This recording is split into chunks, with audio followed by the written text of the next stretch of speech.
Okay. Beowulf, the story of a Danish warrior fighting to his grave. This ancient tale is not always what it seems. It is riddled with symbolism and metaphors representing other issues that were prominent during this time of Beowulf. Overall, arrogance and recklessness were considered admirable traits during the time Beowulf was written.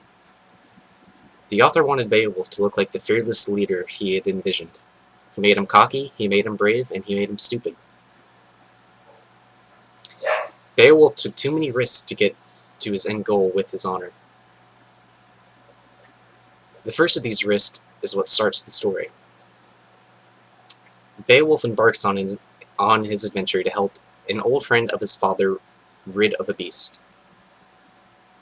He didn't have any real reason to do this, but decides to prove himself as a competent warrior. He needed to assert his dominance and show others that he himself was a leader. The next of these risks occur when Beowulf and his crew go to actually attack Grendel, the beast that was tormenting the land.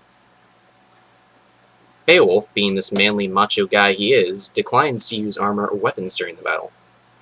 He wants to prove himself as a better warrior than others. He needs to show why he is a leader.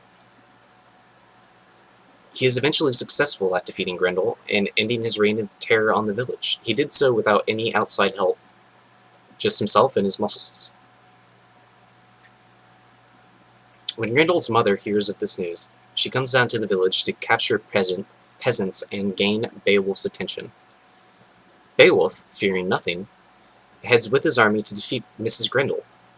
When they arrive at her lair, they see it's underwater. And instead of luring her out onto the land, Beowulf dives into the water to fight her himself. Beowulf was showing the men in his army that fear is only a handicap. It impairs you from making the right decisions. Beowulf jumped in without thinking and defeated Miss Grendel.